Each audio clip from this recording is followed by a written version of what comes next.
I saw him hanging there afterwards, a celebration party after the Mr. Olympia, smoking a joint. Did he really smoke a joint? And did he in fact inhale? Is, for instance, with smoking the joint. I smoked the marijuana in the movie, an ant. And a lot of people ask me, did you really smoke a marijuana in this movie, or was it just fake? I said, no, I really smoked it. And I also inhaled. All right, welcome to the Cheeto podcast. This is the very first ever episode, but I want to give an introduction to the podcast and what the episode entails. In the podcast, I'll be mostly talking about my beliefs and perspectives on TF2, things I've seen and experienced over my time playing. However, in this episode in particular, I want to focus on just ideologies and beliefs that shape our competitive scene and how these create a negative environment. I also want to call out the truth behind a lot of general opinions that people have about ideas and topics, stuff that isn't normally talked about, but it ends up influencing how people within the community act, how the leagues operate, and how the community treats a lot of people. So let's dive into the philosophies and mindsets that I strongly believe have a big impact on competitive TF2.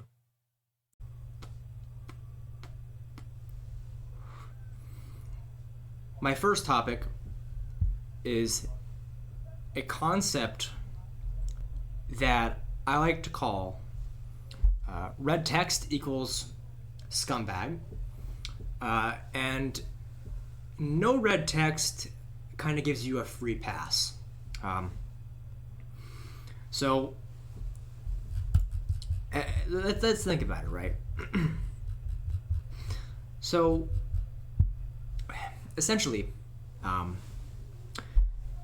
if you are banned in the TF2 competitive scene, and it doesn't matter the length or reason, these bans carry huge amounts of stigma around them. Even having a short ban can label somebody as a scumbag, and it can make them permanently, kicked out of the scene or shunned for a while. And this does make sense in some cases like cheating or breaking player misconduct, but that isn't always correct. For example, a player like Crawdad, who was labeled a cheater and was given a cheating ban, wasn't actually cheating. He didn't have any, source bans, or he's not a cheater, right? And then somebody like Alpha, who got the player misconduct ban, right? And it's a ban people generally associate with being a pedo. Alpha wasn't a pedo, right? And so that's the concept of red text means you're a scumbag. However, not having a red text gives you free leeway. Essentially, players who have never been banned, they get a whole lot of leeway. They can toe the line. You can act, mean-spirited, hateful, stir up drama, and it's going to be tolerated because they don't have that ban. They don't have a ban on their profile. And so what ends up happening is you get this double standard. You get a ban regardless of its context. It's a permanent stain. While those people that don't have bans can get away with just about really anything.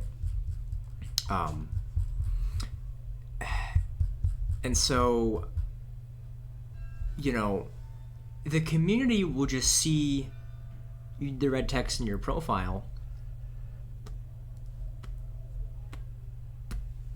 and they will just not care about the context. But if you don't have a ban in your profile, you can essentially be a dick and get away with it and put on facades that you're a nice person, but you can get away with it. And people do this all the time where they tiptoe over the line, and it's tolerated, and it's created a double standard between people who are banned and people who aren't banned. And a perfect example of this, actually, I had an interaction quite recently with a high-level ETF2L premier player. I won't name anybody, but essentially how it goes is there's two kinds of people, right?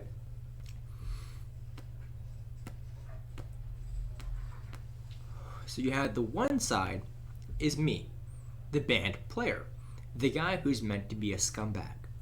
And the other side is the not banned player with a clean slate who's meant to be a good guy, right? So we're playing, and I'm winning. And, the chat is fine, right? It's just, some banter saying lol or stuff like that, right? And it slowly but surely turns into saying, hateful things, toxic sayings, right? How did this start? And somebody would think, right, it started because of me, right? Because, I'm the band player, so you would go, oh, the band guy's making trouble again, whatever. No, that wasn't what happened. You'd be surprised. The person who's played at the highest level for years, one, has reputation, fame, respect, fans. If they're the ones being an asshole, that really does show it. That's Exhibit A of what I mean by, I'm instantly branded as being a horrible person. But in reality, in this context, I'm not. It's the person who's given a silver platter and they're given, respect and the whole 9 yards, and they're actually the piece of shit. They're the one actually being mad. They're mean, sorry, they're being mean. Well, they actually are being mad too. And so it just really shows that you can push, you can tiptoe over the line all you want and you'll never get in trouble for it. Because you can be a good person 5 days in the week and be a bad person 2 days in the week. Right? And as long as you put on a facade good enough, you'll never get in trouble. So you have guys, you've got guys who get banned all the time, because they're being mean and whatever. And these kind of people don't really care about what people in the community, they don't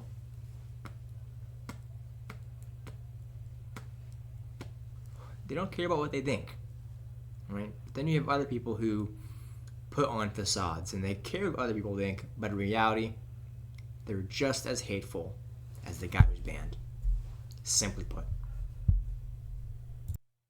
So the next point I want to talk about is TF2 and RGL ban system. And there's a very big difference in how these two leagues handle disciplinary action. With ETF12, overall, they are way more lenient. Okay, but on average, though, the EU players are way more toxic. They are way more toxic in chat and out of chat throughout the entire community. Yet, normally they only get slaps on the wrist. And time after time, you see the same toxic people coming back to play. And at times, it feels like EGF2L is more about keeping players playing rather than actually serving justice. With RGL, the NA players over there are generally less toxic on average. But RGL likes to punish so much harder. And over the years, they've had a steadily increase in these punishments, right? So an example is if you help somebody out, it used to be a 6-month ban. Then it became a 1-year ban. Now it's a 4-year ban. And it's for the same exact thing. So over time, it's just gone through the roof. And this doesn't feel like they want to enforce the rules. It's inflating the punishment just to make people scared. They want to scare the community.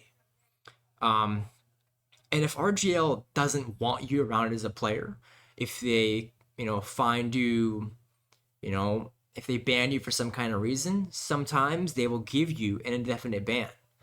And it's essentially a permanent ban. And a good amount of times, they actually never uplift the bans. They will say you can appeal, but if you try to appeal, they don't really care.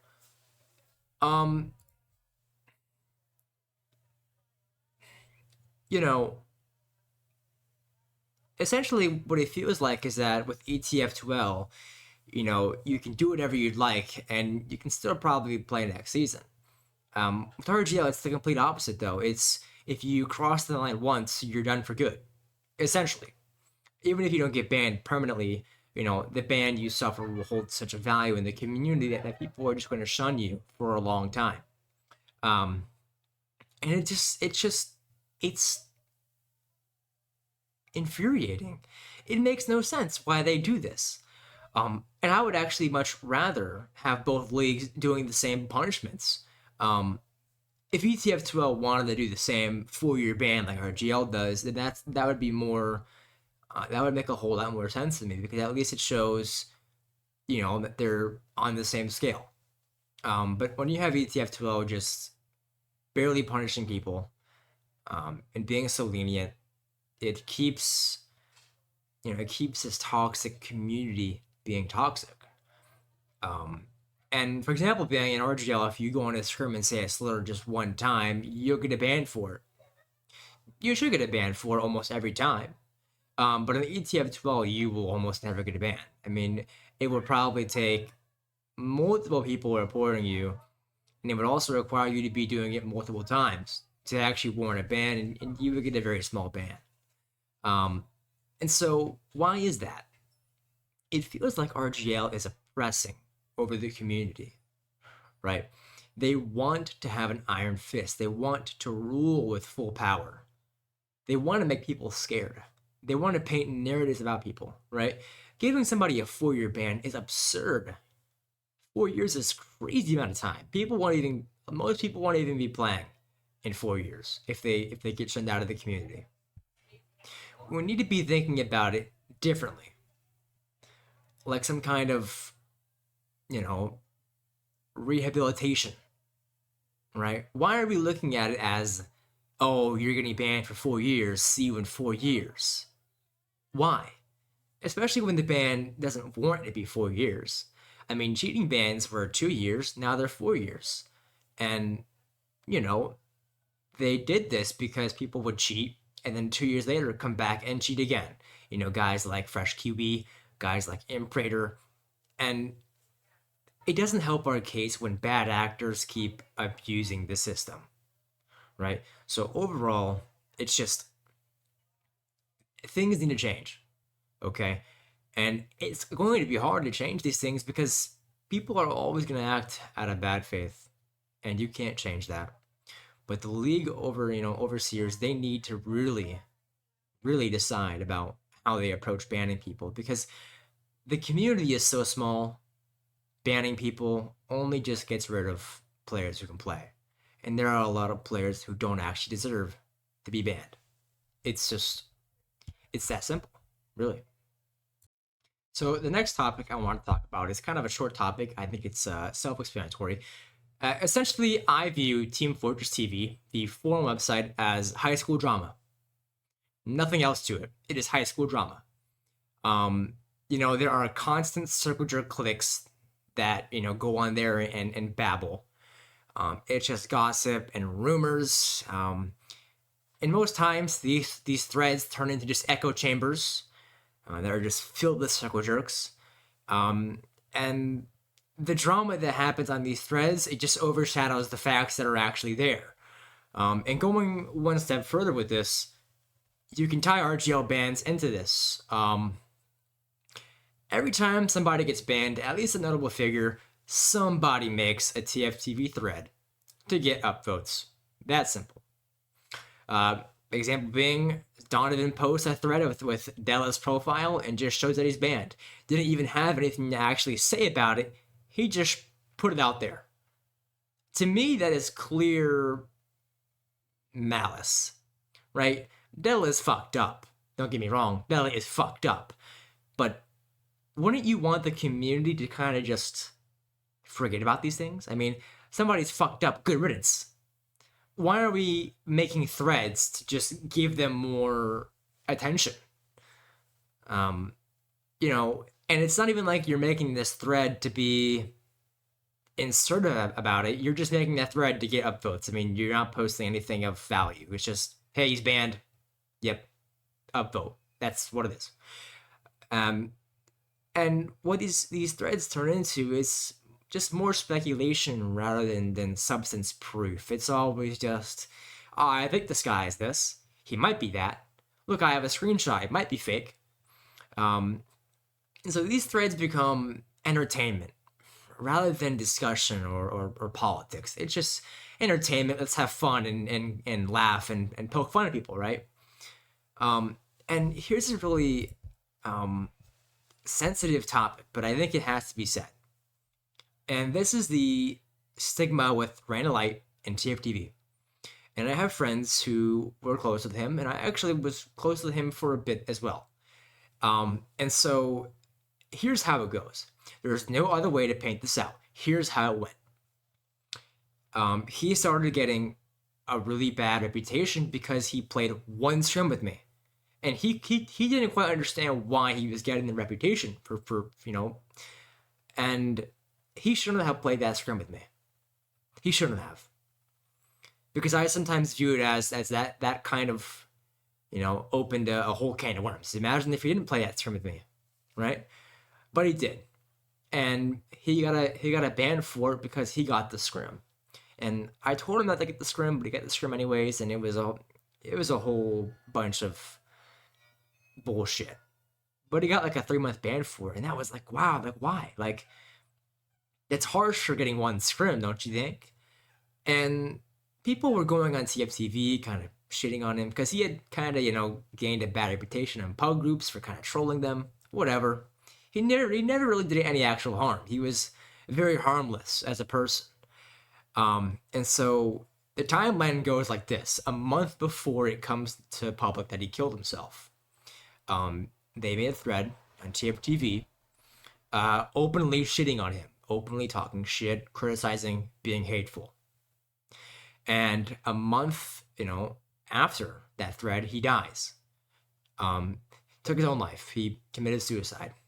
And the same people who were on the thread saying these hateful things are now on this thread trying to memorialize him and act like they were his best friend and act like they wish they played more. And I'm actually offended, to be honest, by these claims because people who say that they wish they played more with him are the same people who shunned him from playing with them in the pub groups. And it's bad when you have to turn to, the band player clique and play in their shitty pugs, right? That's kind of like where all the people who can't play anywhere go to play. And so he had came to us trying to play. And so these people who say that they were, his friend and they wanted to play with him, it's just not true. And there were several people who went in that thread and exposed the truth, and they got downvoted, shit talked, the whole 9 yards. Why is that? Really, why is that? So they've just silenced the truth, and anybody who says anything about it is just wrong. And I've had my name dragged through mud about this. People have said that I contributed to it, to his suicide, and I'm hurt by that. I wasn't the greatest of friends with him, but I was friends with him at a time, and yeah, I'll admit that I had trolled him a little bit, but he had gone several times and publicly said that he found my humor funny. And it wasn't ever like I had tried to make him do anything else, right? Tried to make him do such a bad thing as ending your life. I had kind of poked fun at him the same way I would with others, right? There was no favoritism. Back then, I had probably made a video 2 years ago where I kind of trolled him a bit. And the timeline is that video came out a whole, year probably before he took his life. And so for people to bring me up is it's just demoralizing to myself, because I don't, even he himself admitted that he found my videos humorous, and I've talked to him. I mean, he came and played at my pugs, he came and talked to me, and so that really is the problem with TF2. That's really the problem. Is people lie on there all the time, and they talk on other people's behalfs. Yet people who actually looked at Randall's Twitter can go see for themselves and see that he publicly was open about being friends with me and talking to me and liked the humor that I had. And so that ties all back into the main point of the website is just a shithole. Um, and guys like Brock go on there all the time, and they don't make it any better. I mean, Brock makes it worse. I mean, Brock's a good example of somebody who just battles on there and gets always downvoted. But you rarely ever see him get upvoted. Rarely. And there's almost zero accountability on the site. It is just so negative always. And people just make up things, and I think that people should just stop using the website. And it needs to go back to the shell of what it used to be. It used to be news, information, events. Now it's kind of just shit talk, drama, lies. I don't know. Something about it just needs to be changed. Either we stop using it, or we go back to the shell that it used to be, or, I mean, the most probable outcome is it keeps being like this, where it's just negative things and hateful threads and people lying. And I'll close this segment off by saying this. The biggest reason for why gossip is so apparent in this game compared to other games is the fact that the community is so small. Everybody knows everybody. Small things blow up fast. I mean, they're out of proportion all the time. And the reputation that you're given always sticks to you because of the size of the community. And so other games have the same problem where people talk shit and there's drama, but the community is so large to where a good portion never even hears about it. In TF2, it doesn't matter if you're at invite level or a newcomer level, you hear about the drama all the time. You can't avoid it. Even if you don't go on the threads, you still hear the drama about bands, people, whatever it be.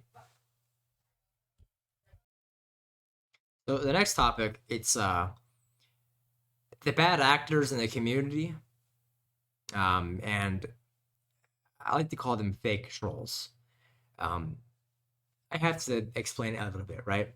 So essentially, it's just in TF2, and I say this with passion because I used to be one of those guys who, if you saw me, you had to just leave the server. I mean, I would fuck your game over. I mean, if you had a pug, I would raid it. The scrim, I'd raid it. I did so much bad shit, right? And I haven't done any of that stuff in over 3 years about. And an example is going to be somebody like Felon, okay? An example like Felon, where he's a bad actor. And he's a fake troll, in my opinion. Because everything that I did in the community, I put my name on it. I never once did anything to get somebody else in trouble.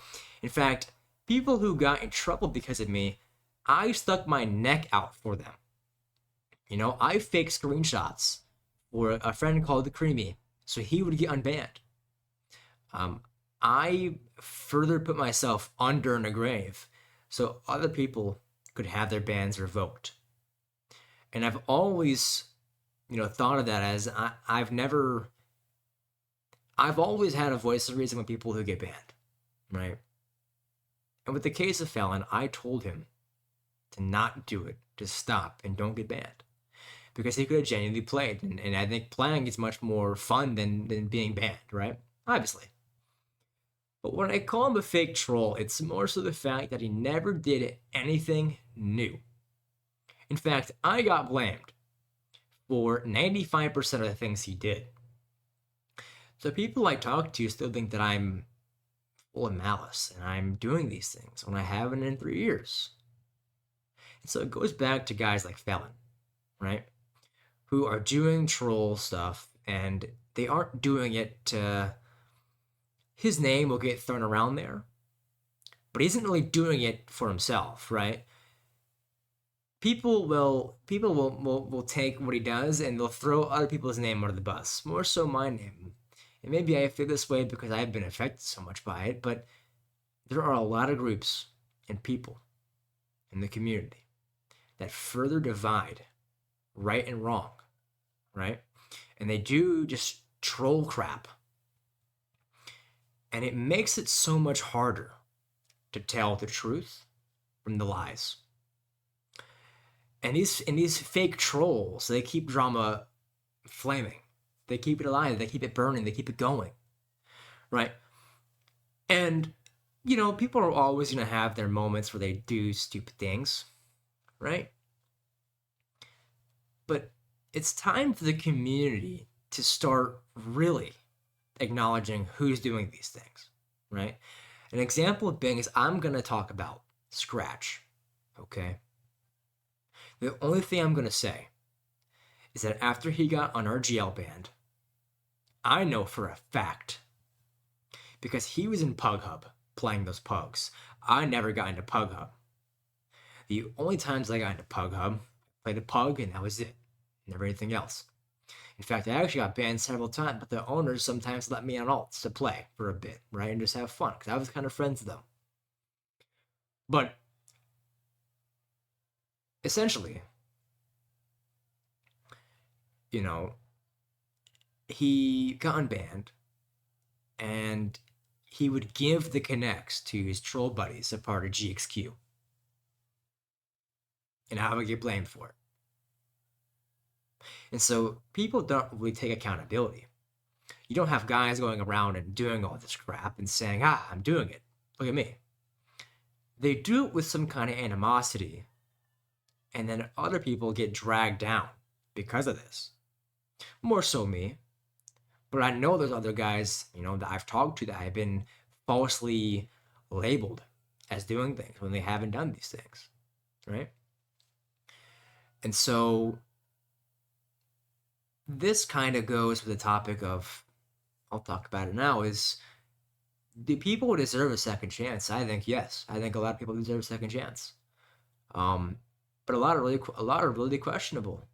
And the fact is that the community will really ever forgive you once you're banned, and even if you get unbanned, it takes forever for forgiveness to be given. I think that the context should always matter more than the label you're given, than the ban you're given. Going back to Scratch, I just mentioned how, why was he banned in the first place? For trolling. He was doing trolling and bad stuff, and he gets unbanned and secretly is still doing it and feeding other people connects so they can do dirty work for him, right? And that raises a question of did he actually deserve a second chance, right? And I'm not going to go and say, this guy deserves one, I deserve one, this guy deserves one too. I'm not going to say any of this, okay? But the problem is that even if someone is deserving of a second chance, which a lot of people are, they're never going to be given one. This is the only community where you get banned and this is the end of your story. And so it really is just a joke of the community when, people are so unforgiving. And I think the reason why people are so unforgiving is because this idea is so cemented into people's minds of that if you're banned, you're a scumbag. And this is kind of tying to the first point that I made in the podcast, is that if you're banned, you're a scumbag. And that's the end of the story. And people have been told that that's just how it is, right? And there's no changing that. And so do some people deserve a second chance? Yes and no. And it needs to be more than just admin approval. But it also can't only be community approval. A lot of guys, for example, Drugstoner, right? If Drugstoner could probably have 100 people vouch for him, easily impressionable people vouch for him and say that he should be able to play. Some guys don't have that privilege, right? So you have to really think about it, because it shouldn't just be some guy in a suit saying, he can play or can't play, but it also shouldn't just be the community saying, hey, he can play and can't play.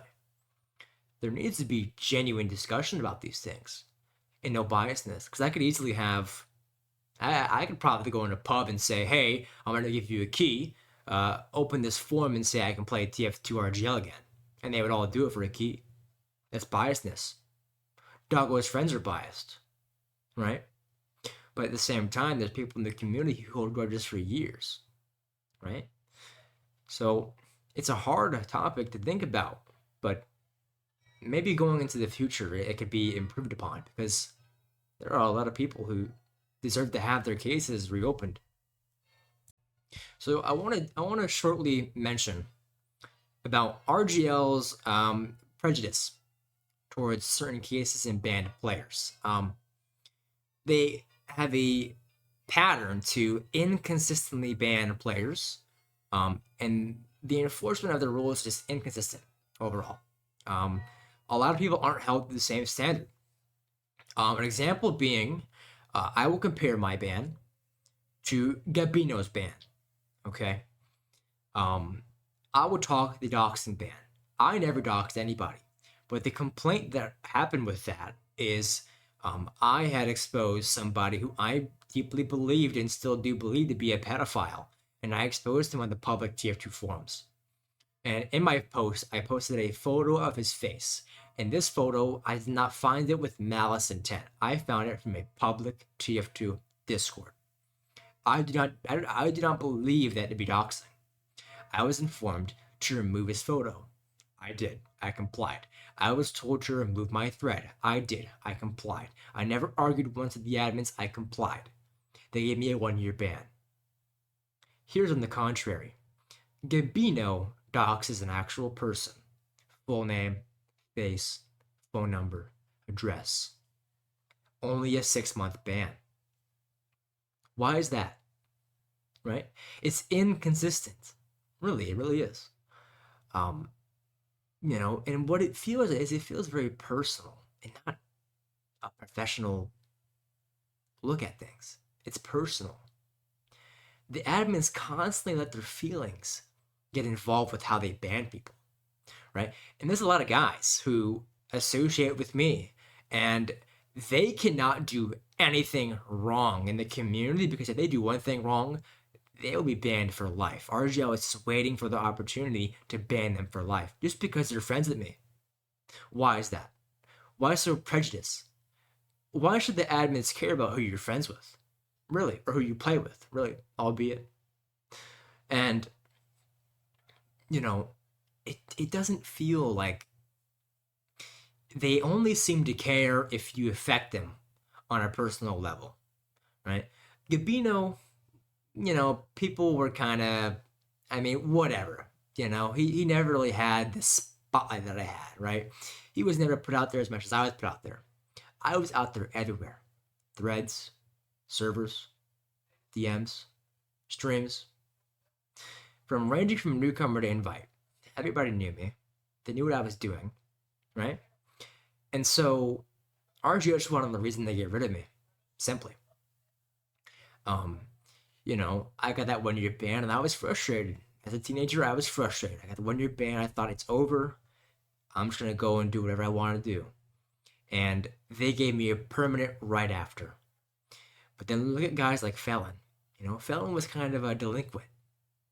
Didn't really, his trolling wasn't that big scaled. And at the end of the day, I got blamed for it. He received probably close to a dozen bans before even getting a permanent ban.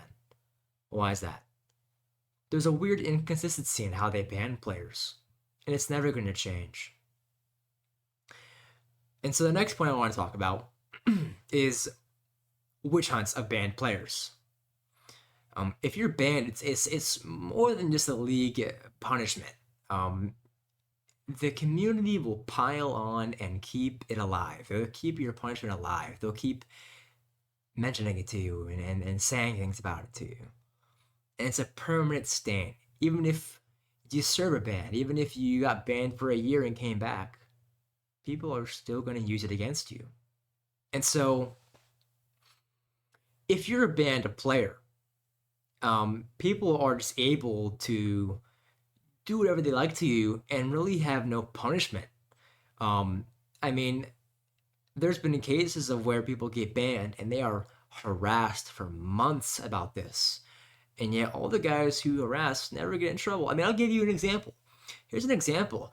Really, when I got banned, shortly after, people had gone on TFTV threads and they posted photos of myself when I was younger.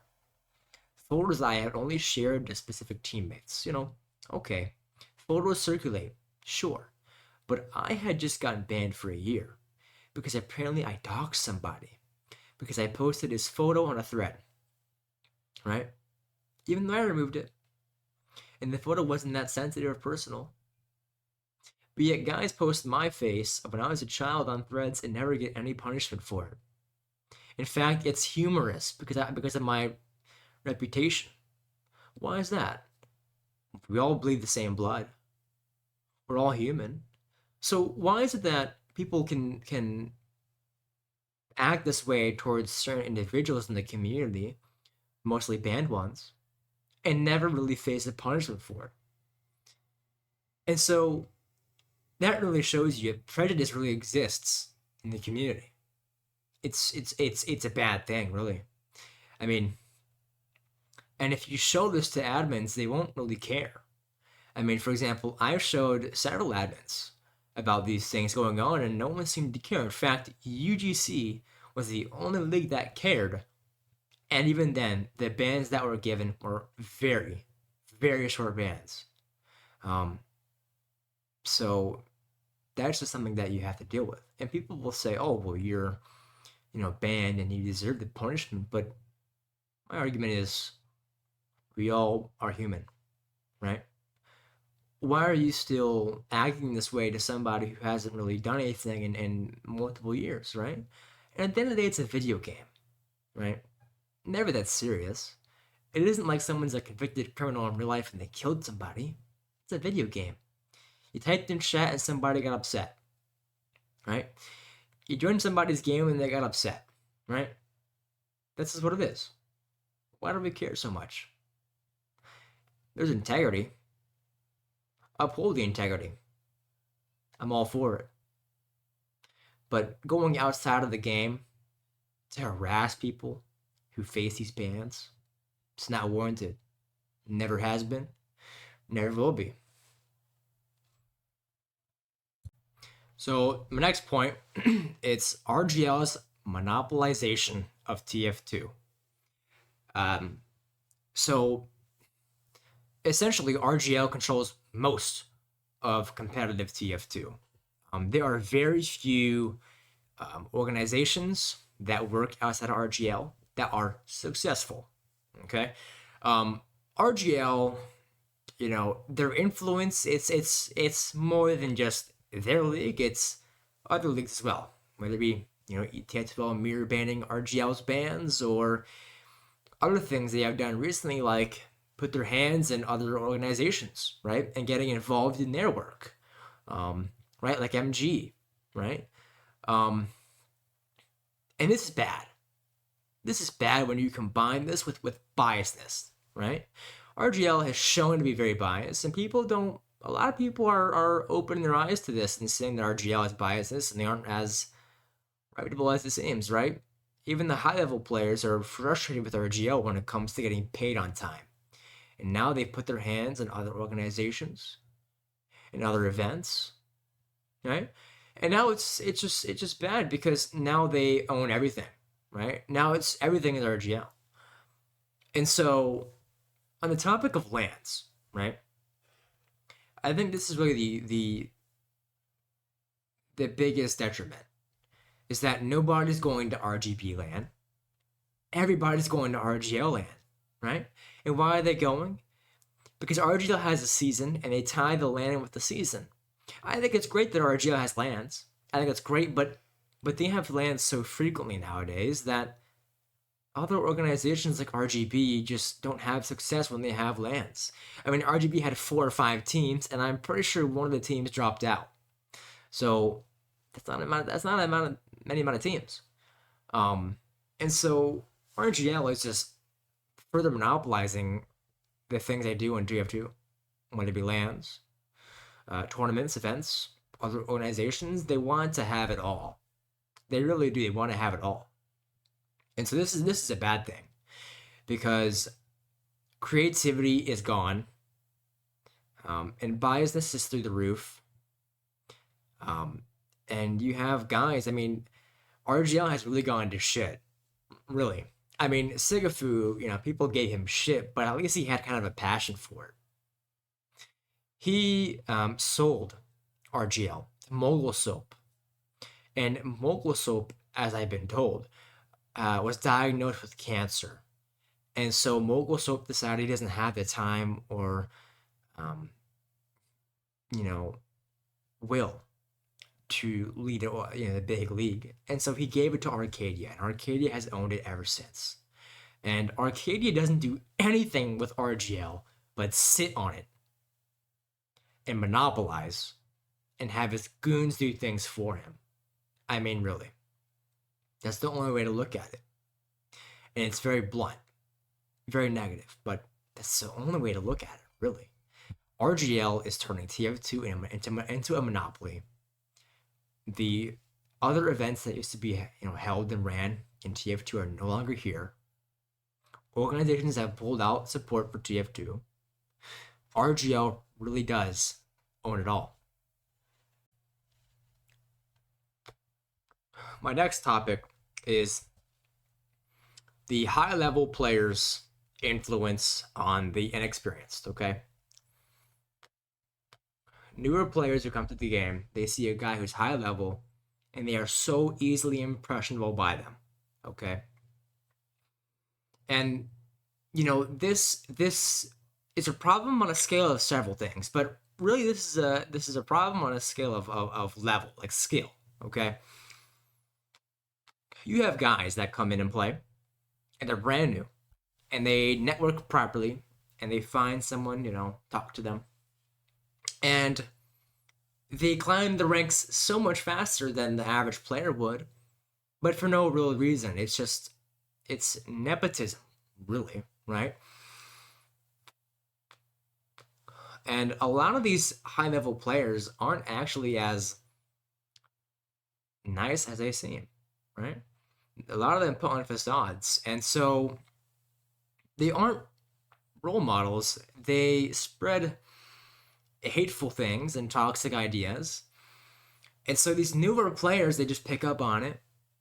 And the negative behaviors, they trickle down divisions. They just here down to here, right?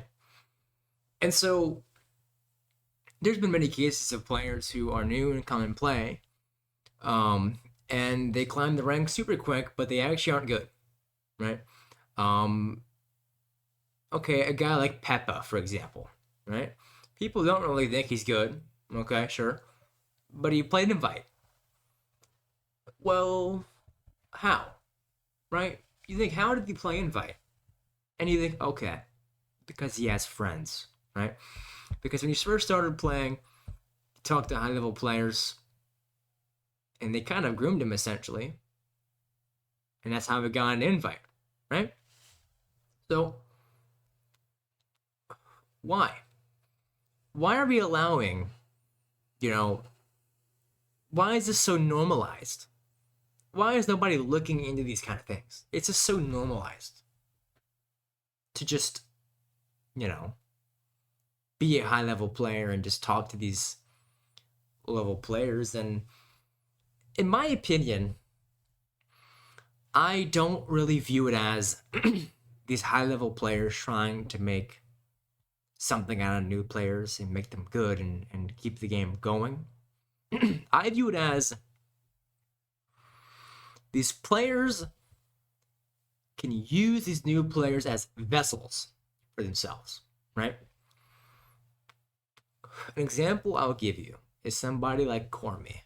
Okay. Cormy played. He played at a lower level. And he used to get mentored and stuff. And then he starts talking to high-level players like Aimer, for example.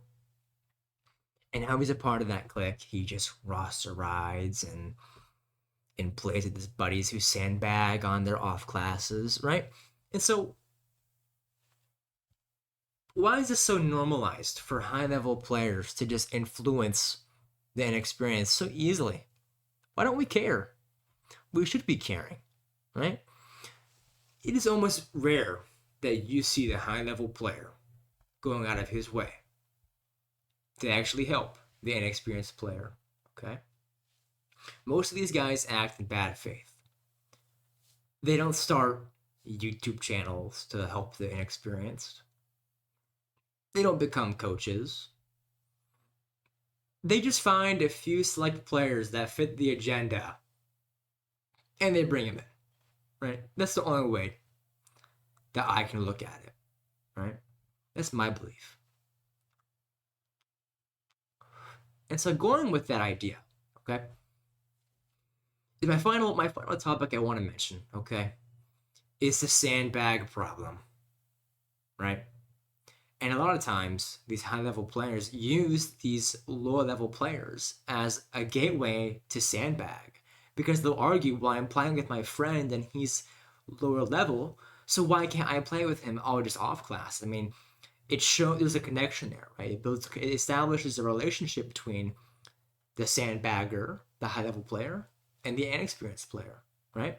So, I mean, this problem was for a very long time predominantly shown in the advanced division, right?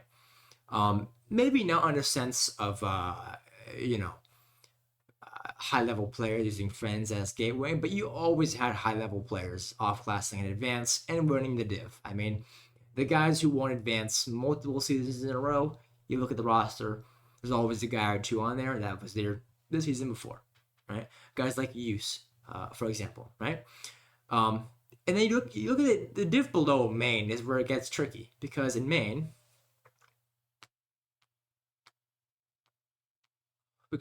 that's where these guys come down to actually sandbag, right?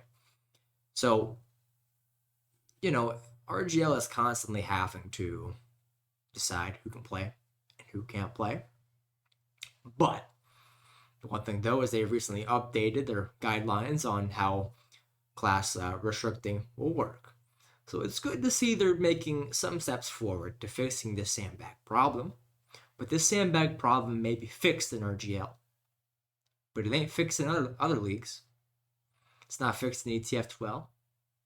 It's not fixed in a cup like TF Arena, for example. Or a cup like the Sacred Scouts, for example. I mean, these little cups that pop up here and there, the Horse Run Cup, for example, these sandbag problems are still very prominent, okay? Because these small little orgs and cups and events don't have the knowledge that RGL should have, or even the power RGL should have to make decisions. So people will kind of look at RGL profile and say, this guy seems like he can play an off class. In reality, he shouldn't get to play at all. I want to give a thank you to the people who have watched the video, and a thank you to those who support, and even those who don't support. Going forward, I will be making more episodes, and going forward, I will be having guests on the show. And I will be having some high-profile clients come onto the show, and I hope to talk about other things.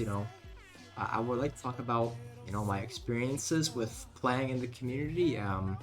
Talk about hardships I faced in the community. Talk about a lot of things, but I think this episode was a very good introduction to kind of what will be discussed prominently on this podcast. So yeah, thank you guys for tuning in, listening, and I hope to do more of this in the future.